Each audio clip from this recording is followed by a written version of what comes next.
it's your girl Adeola. First of all, the world lost a visionary leader this week, a selfless man who was willing to make great sacrifices in the pursuit of freedom and justice, Nelson Mandela. May his soul rest in perfect peace. You know that till Mandela died, people all over the world were praying that he would live longer. I wonder if the same applies to many of our leaders, if people would actually pray for them to live long.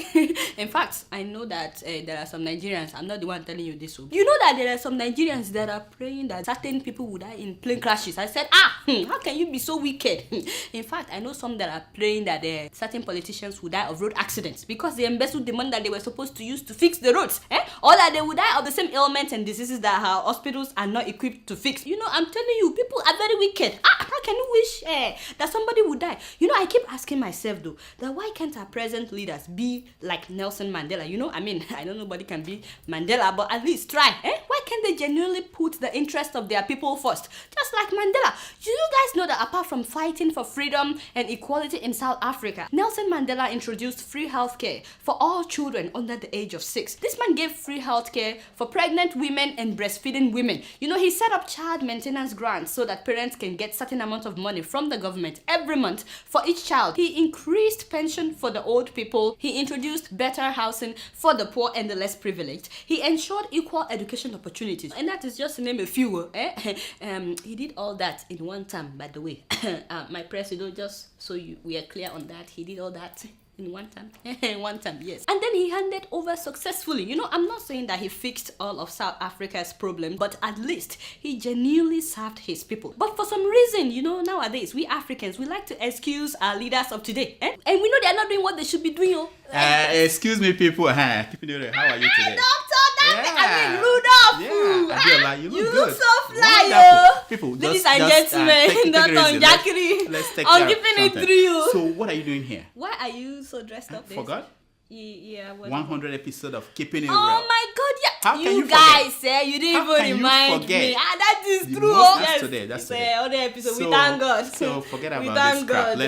Let's go. Where are we going? The party outside. A lot of people are there waiting for you. There is a party outside. I'm just getting started. I have not talked about the widow of Edo State. Forget the crap. And forget the governor show money. I have a long list. Next week you talk. Forget about this crap. Today we are going to talk about you. People want to know the you in you. You don't want to talk about no. It's very boring. No. They want to know the you in you behind the scene. It's very Let's boring. go. And remember, talk about there is carrot cake over there. Wait, there is carrot cake. Carrot cake, and there are some hungry women there. Are you serious? Oh, seriously. There's carrot cake. Yeah, big one. I'm sorry, guys. I want to stay, but next he week just said there is carrot cake. Next week she will be back. Don't worry about it. It's carrot cake. Yeah, let's go. Let's go.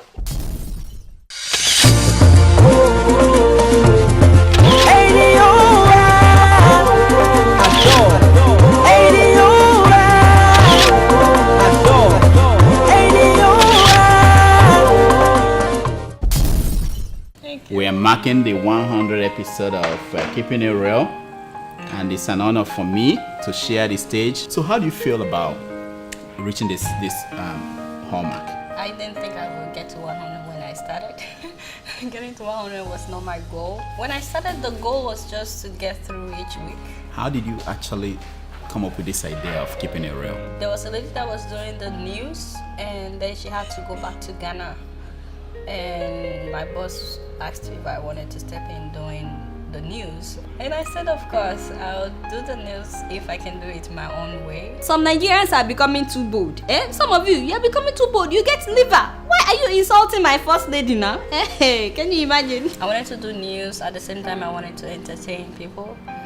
So I did the first episode after everybody had left. I shot the first episode and I put it on YouTube, and then I sent the link to my boss and everybody else, and people said they loved it, and surprisingly they were expecting episode 2, and then after episode 2 they were expecting episode 3, and I'm like, are you serious? So how is the process like? The process of picking stories that you are going to feature on the show? From the beginning of the week, I'm constantly looking out for stories to talk about from different African countries, not just Nigeria. And then by like Monday and Tuesday, I'm doing research and I write the script. So I shoot like on Tuesday or Wednesday, and then I edit till Saturday. So how has the reaction been from viewers? It's mixed. I get a lot of positive reactions as well as negative, depending on whether you like what I'm talking about. But I think it's important to talk about these things. I think that Nigeria is at that point where young people have to speak up about their country. It doesn't just belong to these old men that are vandalizing our resources. It belongs to us too. I'm a Nigerian. Nigeria belongs to me. I have a right to talk about what I want in my country. It doesn't matter whether somebody likes what I'm doing or not. These are issues that needs to be addressed. Let's talk about something that is very controversial. That is when you sing.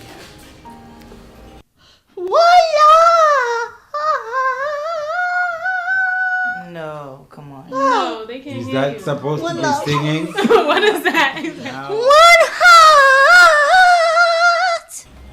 So, you Seriously, keep I was about insisting to that have a that drink. you are going to keep singing, and some of your fans are saying, and so I heard that you're recording an album. Is that a kind of punishment to your fans? Including me, because you know how I feel about you singing around the office here.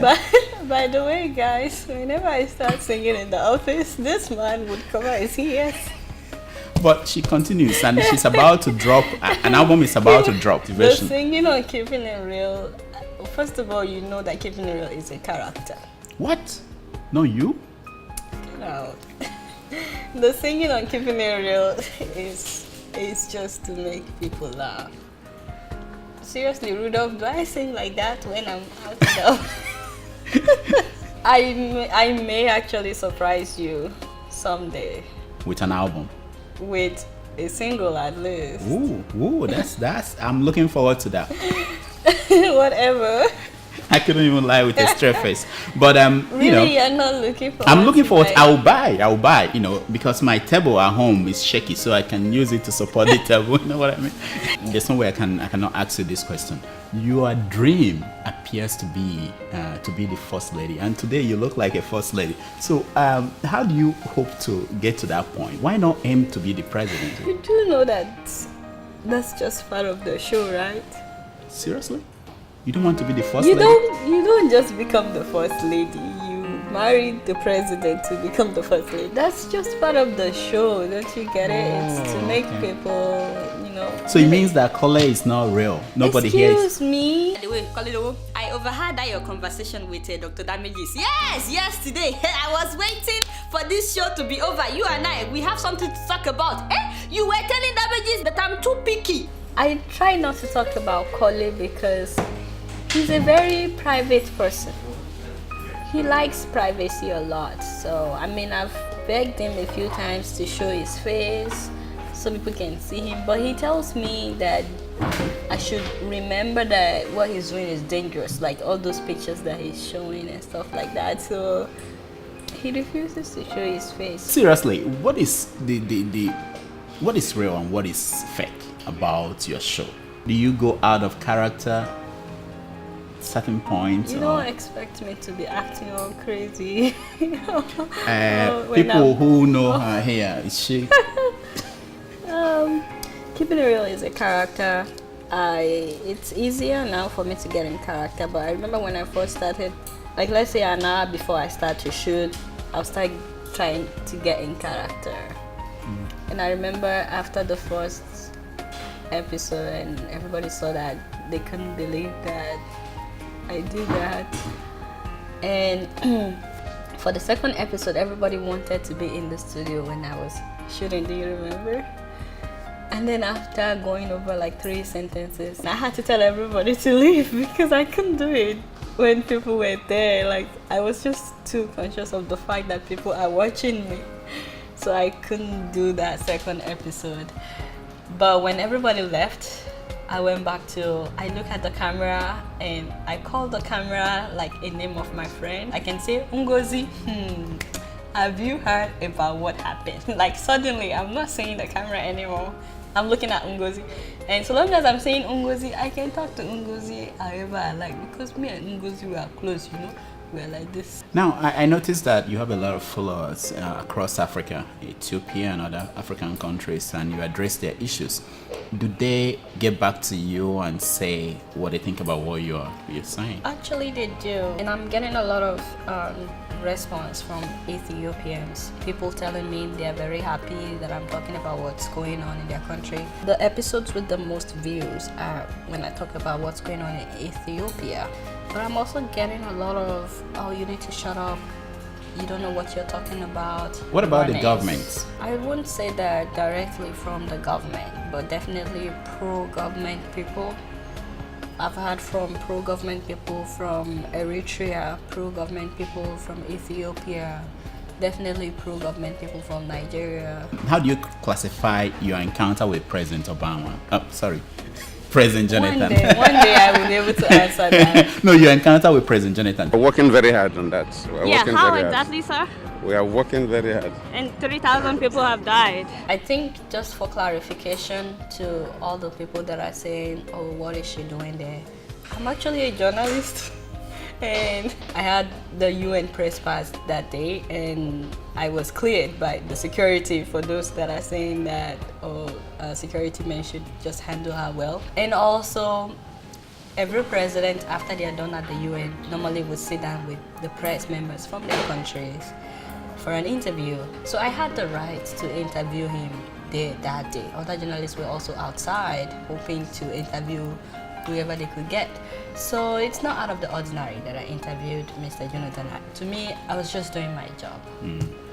And that encounter tells me that a lot of people that are working for the president are actually the ones behind the hype. Does that make sense? Because the president actually did not push me. He was talking to me.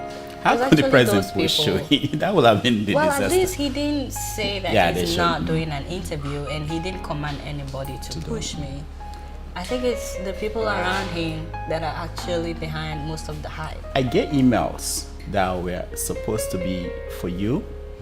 People write me and say, how am I going to reach Adeola? I want to propose to her. I want to marry her. Oh, that's so cute. Give me tips. What do you think I should tell them? Because there are many that are really trying to. I don't know what happens in your email, whether you respond to their emails or not, but they come to me and say, please help us. And they ask you for tips. Yeah, right? Tips on how to. So then you give them tips. No, but now can you help them? Because I can't respond to everybody. There are a lot. I'm sorry, they send the email to you. That's not my problem. So I have the best husband in the world, the most loving, caring, and encouraging. You are frustrating some of our viewers who are hopeful. No, you asked. Without my husband, I can't do what I'm doing. Why did I go into this direction? This is to him. If he's watching me, I love you, baby. You go out and people recognize you. How do you feel about that? How do you? I go out and people recognize me. Yeah, in public. Yeah, people know you as a lady. It doesn't mean anything. I mean, I recognize people too. Last week, no, seriously, 2 weeks ago, I was in a library and somebody came to me and said, I know you from a TV show. And, Good. And I said, where? I tried to pretend. He said, I know you, Sahara reporters. How are you taking that in? Are you surprised that people are watching all over? I don't know. I think that if you're doing something like what we're doing, it's inevitable, and that scares me because I'm doing a dangerous job. But I would say though that more than anything else, I appreciate every individual that watches my show. Every one of them. I don't think I would have gone this far without those people telling me how much they enjoy the show. I want to thank God so much for the grace every week to come up with something and to make it funny. But in America, when you get to 100 episode of any show, it means that you can go into syndication. That's so true. It's a big thing. It is a big thing, and I'm definitely going into syndication just so that my boss can hear. Yeah. But and it also means that you are rich. Well, I'm counting on it someday. No, but that's what it is. 100 episodes of any show on TV. Do you think you can eventually transition to be on NTA on You know, state I would really TV? love if the shows can get on Nigerian TV stations. So recently, you've kind of moved towards what I call advocacy, where you ask people to sign petition and things like. Do you think that did you notice any change in terms of the expectations of your viewers? I just don't want to talk. I want people to actually take actions. I feel like when my viewers actually do something about what they've heard, then it goes beyond just hearing it for the sake of knowing what's the latest news. It goes to caring personally. I guess that's the goal. I'm trying to get people to care. You know, I wanted to talk about the Edo State widow. If someone had not taken that video and put it online, nobody would have known. I mean, that happens all the time. That widow is not the only widow in Edo State mistreated by officials, you know. So it's not just for people to go out and protest. It's also for people to use technology to put things out there. For example, I asked people to do like an episode of Keeping It Real. I was really amazed about some things that people talked about, and hopefully it gives them the understanding that I also have a voice. I don't know whether he's dead or alive. I don't know whether he's dead or alive. You know, journalists will even know more than us because you know how to. You know, some of you always talk to them. Hold on, Mr. President. What you mean journalists know more about Boko Haram? If not for that, my brother, how you talk to man like that? Man do fi ham job, man report, nah mean man work with terrorists. Cha. No. I'm a little upset about that. Let me ask you, what is the greatest misconception that people have about you because About they watch me? you on Keeping It Real? I guess the greatest misconception is, oh, she's some girl from Ibadan. Are you not from Ibadan? That used to sell orange or something. What were you? Oh, okay, you were selling a ube pear. What were you selling? Akara. This is good. Well, you can learn a lesson from these boys. Someday that will be you. If you do well, you get what I'm saying. This was fourth. It's the original one. Yes.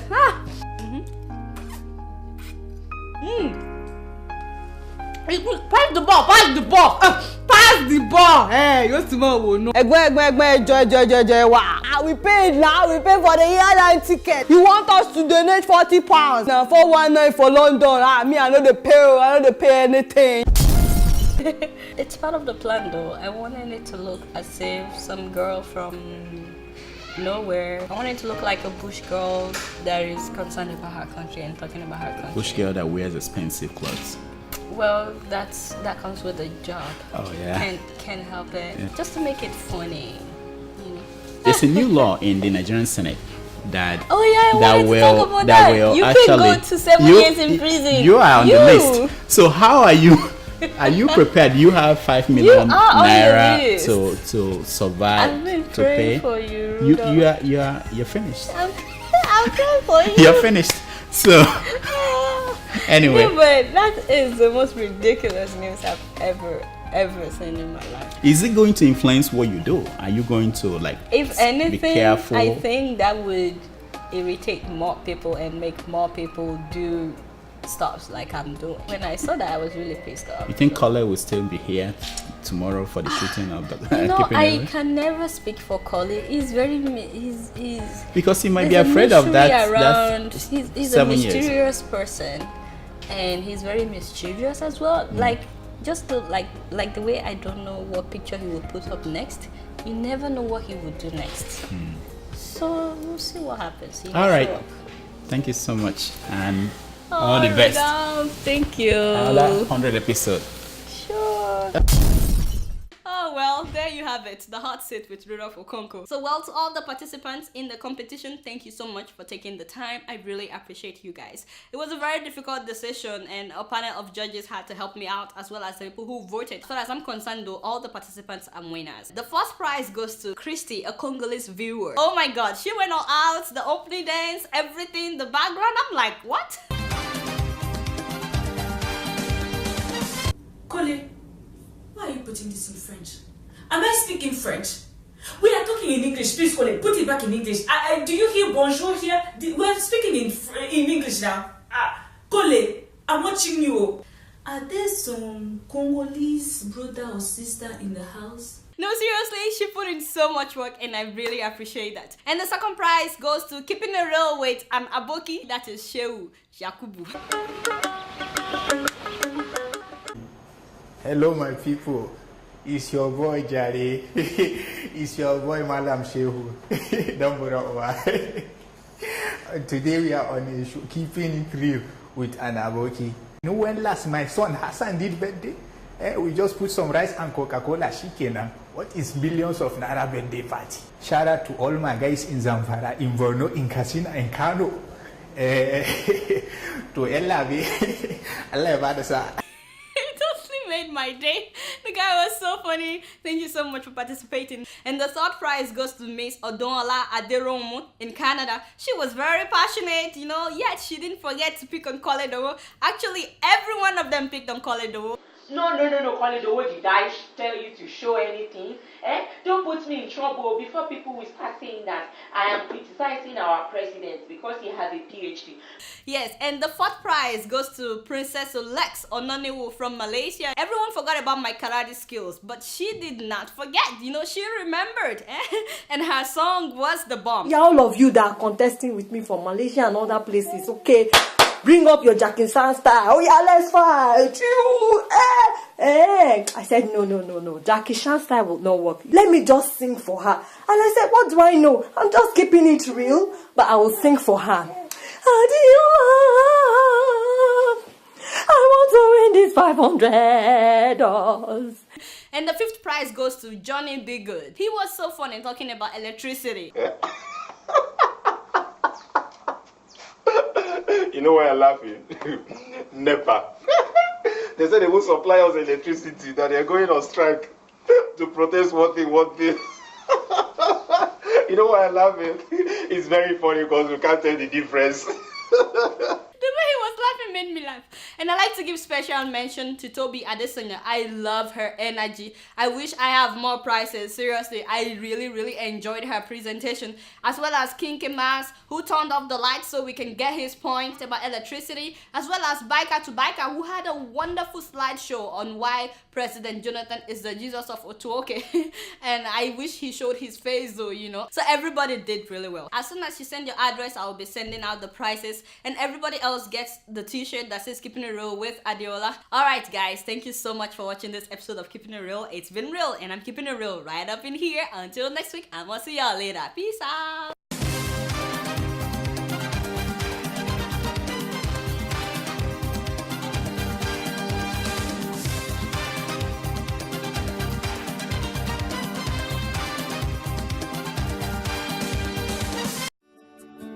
Welcome to Forstview Luxury Hotel. At Forstview Luxury Hotel, we offer excellent service. Our rooms have all the necessary facilities to make your stay comfortable and memorable. You will also have access to internet service, breakfast, 24-hour power supply, full air condition, free international calls, free tire pumping service, and free car battery charge. So what are you waiting for? Quickly visit Forstview Luxury Hotel. We are located at number 1 Adeola Mishile off Raji Rasaki Road, First Estate, Amuwo, Odofin Festac, Lagos. For more information or reservation, please call us on 08075787135 or 08099900601. You can also take advantage of our online ongoing promo at www.forceviewhotel.com to make your reservation and payment for your favorite room, which attracts a discount rate. Please note, rooms are reserved based on first come, first serve. Forstview Luxury Hotel. Experience the home of comfort. They come.